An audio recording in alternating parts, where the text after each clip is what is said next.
It looks like it's all blue in here. It is not. That's so weird. Eli and I are currently working right now. It is Wednesday at 7:12 at night. We're working on setting up another mini Halloween event here at the South Florida Fairgrounds. So it's called Spookyville, and it's basically like a Halloween event for like kids and families. We have a lot of machines that we had like in the back for storage for this event because we weren't sure if we were doing it, but we're doing it now. We're gonna start setting those up and putting the product in that we think we're gonna use. Eli's currently working. I don't know where he is. He's somewhere over by the token machine. He was basically installing a credit card reader onto our token machine. So that's right over here just to help the line get moving. So this is it. The only problem is that this whole connector down here is the wrong one. We need a new one, a new updated one. This change machine's obviously much older. So for Fright Nights, we're behind the counter taking credit cards. And then we had two huge Exhibit A and Exhibit B is right back there. Two big, large token machines for Fright Nights. Just because there's so many people that come that like, it's just better to have them throughout, getting whatever package deal they want, getting their tokens if they don't want to wait in line, just having the option to put cash in a machine. As I said, this one's going over to Spookyville. That way we can take credit cards over there. And then the credit card reader system, Eli set up to give like a package deal. So I think like $20 gives 100 tokens. $25 at Fright Nights gives you 110 tokens. We're giving a little bit better of a deal over at Spookyville just because it's kids. They should be able to win a lot of prizes over there. I mean, that's how it is in this arcade too. But we're just gonna be making it like super, super easy because kids already can't really aim on a claw. That's what's going on. An update, I think it's like 9:30, maybe 10. Eli and his dad right now are trailering some of the machines from here over to Spookyville, which is like literally right up the road. But as I said, today's Wednesday, so Fright Nights opens tomorrow, the normal Thursday, Friday, Saturday, and then Spookyville opening day is this Friday. So Spookyville hours are Friday, Saturday, Sunday, and Fright Nights is Thursday, Friday, Saturday. But the good thing is Spookyville's open from like 10 a.m. till sometimes it's 6 p.m., sometimes it's 8 p.m., and then Fright Nights opens at 6 p.m.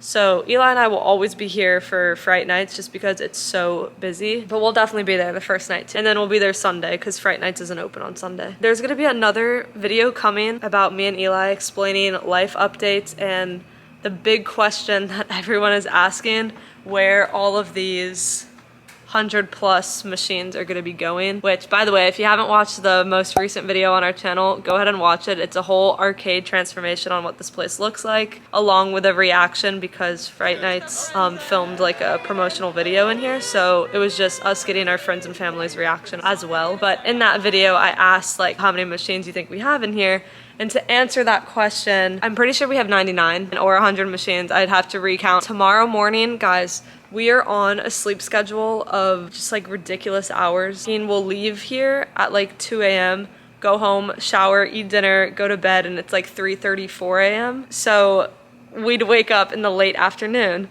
Well, tomorrow we have to be here at 9:30 a.m., which is like, whoa. It is literally so busy out. It's a Saturday night and I just cannot record. There's too much happening. But I'm in the restock room, clearly. And I'm filling up some Chinese to-go boxes with some little prizes and tokens because that machine's low. It's been so popular tonight. So that's what I'm doing.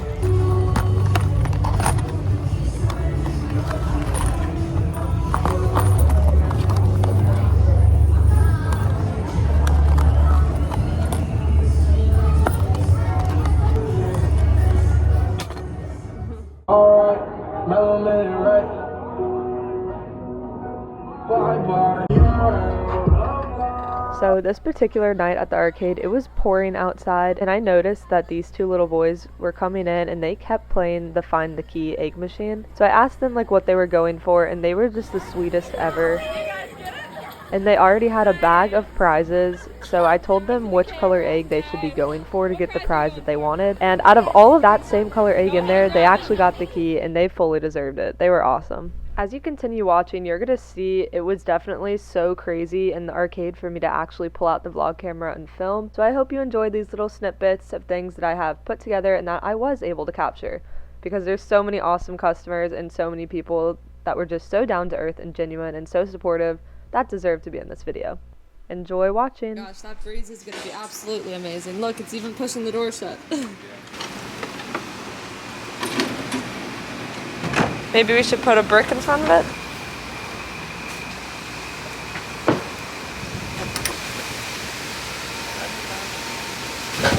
Uh-oh. Things are falling. Alright, Eli, take us through a day of what it looks like opening up this place. Starts with picking trash off the floor. Good idea. I know. I'm happy with this breeze. Imagine when we open up that door. Alright, next is this door. And then probably the speakers. I'm moving the speaker. Oh, good. Because it blares back there. This group of teens were so funny to meet and to hang out with. They kept coming up to the counter to buy more and more tokens because they were going for a specific prize, a penguin. The camera cut off, but they named their penguins after us, which was like the funniest thing ever. I think I can speak on Eli's behalf when I say that watching people win prizes is like the best thing ever about owning an arcade. It is so much fun and so rewarding just to watch people win prizes, because Eli and I ourselves love going to arcades. I mean, that's literally what we built this whole channel off of, was we quit our jobs because we loved playing arcade games and then ended up building our own arcade. So quite funny, but we loved going on dates to the arcades. When we see other people coming in as a date or just as a hangout, and we get to watch them have fun and win prizes, like actually win prizes, that is the best thing ever. So another day of opening, we're gonna try something new. So as you could tell, behind the counter was just bare. So we decided to add more signs because people still seem to have a hard time finding where to purchase the tokens. So we're hanging up more signs. Our friend Pete and Megan were there and they were helping us out as well. And we also tried hanging up these large like Halloween type prizes for an option of like a trade-in, but that didn't really work out well. It probably wasn't that clear, to be honest, but we're gonna do it better for next year. And another thing that stayed pretty consistent every single day was going behind the counter to make more token cups for the following day or for that day if we didn't do it the night before. So this is pretty much just making the package deals, that way when they pay we can just hand it to them and they're ready to go play. They don't even have to wait on us. So this is our cup situation. We have 5s, 10s, and then 25s for when people buy the packages. So we're short on some 5s. I'm gonna make some more. Got a stack here. And then I can make a couple more 10s, but I think tonight's mainly gonna be packages of 25 because it's a Saturday. No, it's not. Today's Friday. But I'm gonna work on filling some cups. Eli wrote our little package deals here. So if you put in a $1 bill, it'll give you the correct amount of coins for a $5 package, and etc. So I'm gonna make some 25s, so I need 10s and 1s. Oh shoot, and I need the key.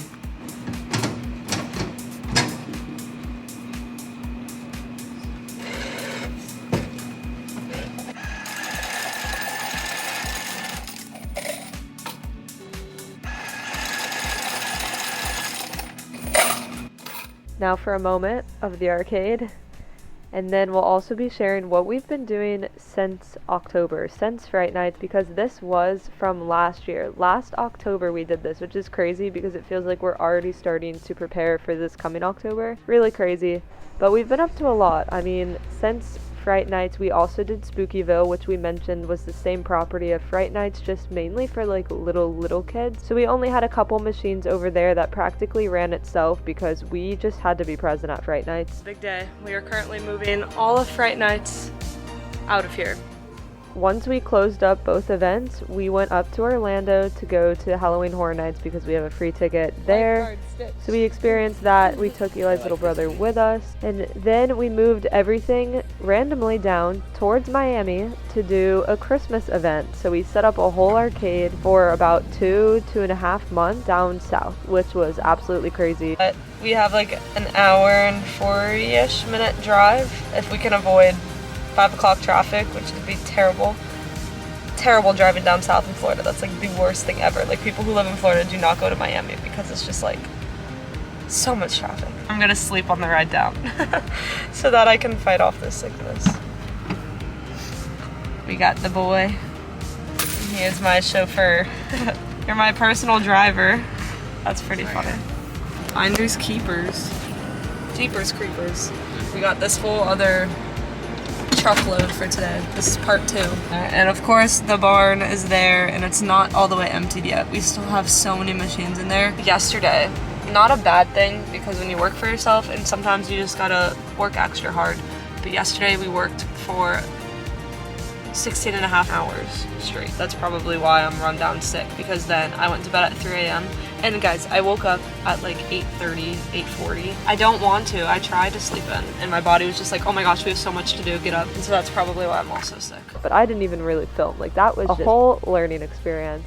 And right after that was the fair, which we have shown that on this channel already. So if you haven't watched this video, go ahead and check it out to see what a busy Saturday night at the South Florida Fair looked like. And right when the fair ended, we just prioritized doing our hobbies, doing some locations and some work. We're not as busy in the event season, so we primarily have been doing life. But I am working on getting back to posting every single Saturday or Sunday. Mainly going to be Saturdays unless I don't get a video up on Saturday, then look to see it on Sunday. But hoping to get back on that schedule, sharing so many fun things about life and work. So if you're interested in watching more about us and our lifestyle, then go ahead and subscribe, and don't forget to comment down below. Let us know how you enjoyed this video. I know it was a much awaited video. Thank you to everyone who always comments and supports us and has wondered where the heck we have been. But we appreciate all of you guys, and we will see you next weekend. Bye guys.